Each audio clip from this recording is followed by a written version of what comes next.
Selamat siang, perkenalkan nama saya Andras Jike. Di sini saya akan mengerjakan tugas sosiologi. Yang pertama itu mendeskripsikan konsep perubahan sosial. Perubahan sosial dapat diartikan sebagai segala perubahan pada lembaga-lembaga sosial dalam suatu masyarakat. Perubahan-perubahan pada lembaga-lembaga sosial itu selanjutnya mempunyai pengaruh pada sistem-sistem sosialnya, termasuk di dalamnya nilai-nilai, pola-pola perilaku, ataupun sikap-sikap dalam masyarakat itu yang terdiri dari kelompok-kelompok sosial. Yang kedua, faktor penyebab perubahan sosial. A. Perubahan kondisi lingkungan. Bencana alam menyebabkan perubahan sistem sosial dalam masyarakat. Saat terjadi bencana alam, masyarakat merasakan dampak sebagai korban bencana alam. Dampak bencana alam tersebut menyebabkan terjadinya perubahan sosial pada masyarakat.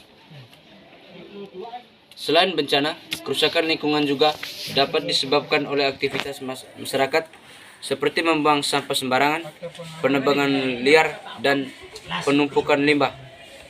Dampaknya, masyarakat perlu melakukan perubahan pola perilaku dan sistem sosial untuk menyelesaikan masalah tersebut. Dari masalah di atas, bahwa perubahan sosial akibat bencana alam dan kerusakan lingkungan dapat mendorong terjadinya perubahan sosial. B. Perubahan jumlah penduduk. Perubahan jumlah penduduk juga bisa menjadi salah satu faktor perubahan sosial. Perubahan jumlah penduduk dipengaruhi tingkat kelahiran, kematian, dan perpindahan penduduk atau migrasi. Perubahan jumlah penduduk menunjukkan keadaan penduduk suatu wilayah yang bersifat dinamis. Yang ketiga, kemajuan teknologi.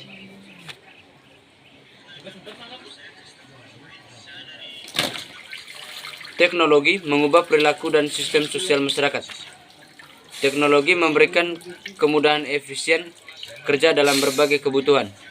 Sebagai contoh, dengan adanya teknologi digital, pelayanan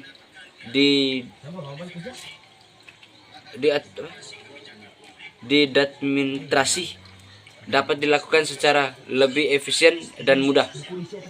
Para petugas tidak harus mengunjungi lokasi dan bertatap muka dengan masyarakat secara langsung.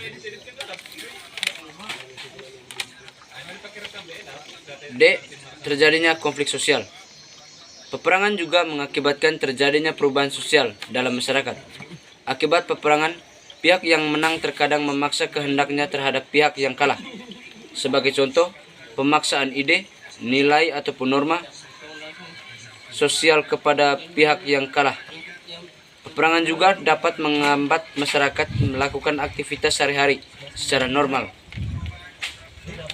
Yang ketiga, faktor pendorong dan penghambat perubahan sosial. Proses perubahan sosial tidak selalu diterima berlangsung cepat atau berjalan dengan baik dalam masyarakat. Kondisi tersebut dipengaruhi oleh faktor pendorong dan penghambat sebagai berikut. A. Faktor pendorong. Interaksi dengan kebudayaan lain, mudahnya akses. Faktor penghambat, kurangnya interaksi dengan masyarakat dan keterbatasan akses dengan dunia lain. Heterogenitas penduduk, keterbukaan orientasi masa depan dan sikap menghargai masyarakat terhadap kebudayaan baru. Pemerataan pendidikan ekonomi serta akses informasi dan teknologi. Homogenitas penduduk, pemahaman atau ideologi yang tertanam kuat sikap tradisinya. Ketimpangan sosial dan kemiskinan.